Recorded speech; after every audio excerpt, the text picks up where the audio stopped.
بسم اللہ الرحمن الرحیم۔ السلام علیکم۔ سوال: حدیث نبوی کے مطابق رشوت دینے والا اور رشوت لینے والے پر اللہ کا کیا ہے؟ جواب: حدیث نبوی کے مطابق رشوت دینے والے پر اور رشوت لینے والے پر اللہ کی لعنت ہے۔ سوال: اللہ تعالیٰ نے اپنی اطاعت کے ساتھ کس کی اطاعت کا حکم بھی دیا ہے؟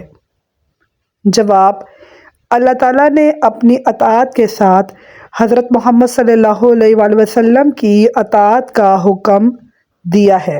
سوال: نبی کریم صلی اللہ علیہ وآلہ وسلم نے مہمانوں کی تواضع ہر اس شخص پر لازم قرار دی ہے جو جواب: جو اللہ تعالیٰ کے اور آخرت پر ایمان لاتا ہو۔ سوال: نبی کریم صلی اللہ علیہ وآلہ وسلم کی آمد کی خوشخبری کون سی کتاب میں موجود تھی؟ جواب: ہمارے نبی کی آمد کی خوشخبری انجیل مقدس میں موجود تھی۔ سوال: آخرت کے کیا معنی ہیں؟ جواب: آخرت کے معنی ہیں بعد میں آنے والی چیز۔ سوال: موت کے بعد سے قیامت تک کا درمیانی عرصہ کیا کہلاتا ہے؟ جواب: موت کے بعد سے قیامت تک کے درمیانی حصہ برزخ کہلاتا ہے۔ سوال: گنہگار مسلمان امتیوں کی نظر سب سے زیادہ کس چیز کی طرف ہوگی قیامت کے روز؟ جواب: قیامت کے روز نبی کریم صلی اللہ علیہ وآلہ وسلم کی شفاعت کی طرف گنہگار مسلمانوں کی نظر ہوگی۔ سوال: حضرت محمد صلی اللہ علیہ وآلہ وسلم نے حضرت فاطمہ کو تسبیحات کا تحفہ کیسے دیا؟ ایک موقع پر حضرت علی رضی اللہ تعالیٰ عنہ نے گھر کے کام کاج اور پانی بھر کے لانے کے لیے حضرت فاطمہ کو آپ صلی اللہ علیہ وآلہ وسلم کی خدمت میں غلام طلب کرنے کی درخواست کرنے بھیجا۔ آپ نے غلام دینے کی بجائے حضرت فاطمہ کو رات کو سوتے وقت 33 مرتبہ سبحان اللہ، 33 مرتبہ الحمدللہ اور 34 بار اللہ اکبر پڑھنے کا حکم دیا، کیونکہ اس وقت غلام دینا ممکن نہیں تھا۔ البتہ جب غلام دستیاب ہو گئے، حضرت فاطمہ رضی اللہ تعالیٰ عنہا کو بھی دیگر لوگوں کی طرح ان کے حصے کے مطابق غلام دے دیا گیا۔ سوال: حضرت محمد صلی اللہ علیہ وآلہ وسلم نے حضرت فاطمہ رضی اللہ تعالیٰ عنہا کے حوالے سے کیا ارشاد فرمایا؟ جواب: حضرت محمد صلی اللہ علیہ وآلہ وسلم نے فرمایا، فاطمہ میرے جسم کا ٹکڑا ہے، جس نے اسے اذیت دی اس نے مجھے اذیت دی۔ سوال: کیا حضرت محمد صلی اللہ علیہ وآلہ وسلم گھر کے کاموں میں اپنی ازواج مطہرات کی مدد فرماتے تھے؟ جواب: جی ہاں، ہمارے نبی آٹا گوندھ دیتے، گھر کے کام کاج کرنے میں عار محسوس نہ کرتے اور ہر کی ضرورت معلوم کر کے ان کی تکمیل فرماتے، اور جب بھی سفر پر روانہ ہوتے تو ازواج مطہرات کے درمیان قراندازی کرتے، اور جس کے نام کا قرا نکلتا ان کو سفر میں ساتھ لے کے جاتے۔ سوال: حضرت عائشہ رضی اللہ تعالیٰ عنہا حضرت خدیجہ رضی اللہ تعالیٰ عنہا کے بارے میں کیا فرماتی تھیں؟ جواب: حضرت عائشہ فرماتی ہیں کہ مجھے رسول اللہ صلی اللہ علیہ وآلہ وسلم کی بیویوں میں سے کسی پر اتنا رشک نہیں آتا جتنا حضرت خدیجہ پہ آتا تھا، کیونکہ آپ سے میری شادی سے قبل ہی وہ انتقال فرما چکی تھی۔ اس کی وجہ یہ تھی کہ میں اکثر آپ کو ان کا ذکر خیر کرتے سنتی تھی۔ ان کی اس کثرت سے تذکرہ آپ کے ان کے ساتھ تعلق اور ان کی وفا کے اعتراف کا آئینہ دار تھا۔ حضرت محمد صلی اللہ علیہ وآلہ وسلم کا انداز تفہیم اور اسلوب تربیت انتہائی حکیمانہ تھی، کوئی ایک مثال دیجیے۔ جواب: کبھی آپ صلی اللہ علیہ وآلہ وسلم زمین پر لکیریں ڈال کر مخاطب کو سمجھاتے، کبھی جسم کے مختلف اعضاء سے اشارہ فرما کر، کبھی ارد گرد سے مثالیں دے کر، تو کبھی اشارے کنائے میں ہی بات ذکر فرما دیتے تھے۔ سوال: بیماری کے آخری دنوں میں آپ صلی اللہ علیہ وآلہ وسلم کس ام المومنین کے ہاں تشریف فرما تھے؟ جواب: ہمارے نبی بیماری کے آخری دنوں میں حضرت عائشہ رضی اللہ تعالی عنہا کے ہاں تشریف فرما تھے۔ سوال: اسلامی لحاظ سے عمر میں اضافہ کرنے کا کیا ذریعہ ہے؟ جواب: اسلامی لحاظ سے عمر میں اضافہ کرنے کا ذریعہ صلہ رحمی ہے۔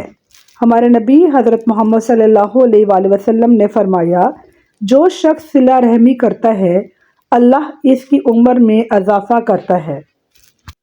سوال: دنیا اللہ کی نظر میں کیا ہے؟ حضرت محمد صلی اللہ علیہ وآلہ وسلم نے کیسے وضاحت فرمائی؟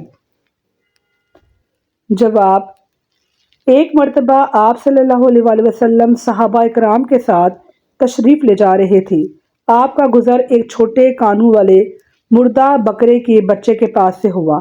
آپ قریب گئے اور اسے کان سے پکڑ کے فرمایا، تم میں سے کوئی اس مردہ بچے کو ایک درہم میں خریدنا پسند کرے گا؟ صحابہ کرام نے کہا کہ ہم اسے کسی بھی قیمت پر نہیں لینا چاہیں گے، یہ کسی کام کا نہیں۔ آپ نے فرمایا، بغیر قیمت کے کوئی اسے لینا چاہے گا؟ صحابہ کرام نے فرمایا، اے اللہ کے رسول، اگر یہ زندہ بھی ہوتا تب بھی اس میں عیب تھا، اب تو یہ مر گیا ہے، اسے کون لینا چاہے گا؟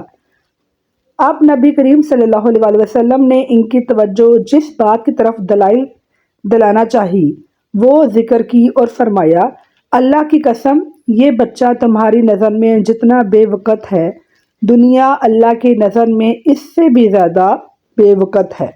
ماشاءاللہ، سبحان اللہ۔ اب کچھ پہیلیاں ملاحظہ فرمائیے۔ وہ کیا ہے جو ہزاروں سال پرانا ہے لیکن وہ ہر مہینے نیا نکلتا ہے؟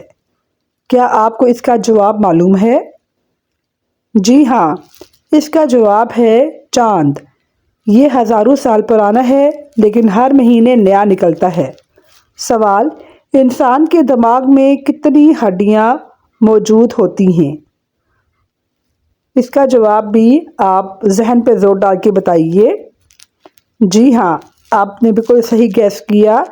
انسان کے دماغ میں 8 ہڈیاں موجود ہوتی ہیں۔ اب اگلا دلچسپ سوال ملاحظہ فرمائیے۔ وہ کیا چیز ہے جو کان سے نکلتی ہے اور ہم اس کو کھاتے ہیں؟ وہ کیا چیز ہے جو کان سے نکلتی ہے اور ہم اس کو کھاتے ہیں؟ جی ہاں، سالٹ، نمک۔ سوال: وہ کون سی گیم ہے جس میں پیچھے رہنے والا جیت جاتا ہے اور آگے رہنے والا ہار جاتا ہے؟ جواب: رسا کشی۔ وہ ایک کھیل ہے جس میں پیچھے رہنے والا جیت جاتا ہے اور آگے بڑھ جانے والا ہار جاتا ہے۔ ناظرین، اب آپ بتائیے، کھانا کھانے سے پہلے کی دعا کیا ہے؟ کھانا کھانے سے پہلے کی دعا ہے، بسم اللہ وعلی برکت اللہ۔ میں نے اللہ کے نام کے ساتھ اور اللہ کی برکت پر کھانا شروع کیا۔ کھانا کھانے کی بعد کی دعا، الحمدللہ الذی اطعمنا وسقانا وجعلنا من المسلمین۔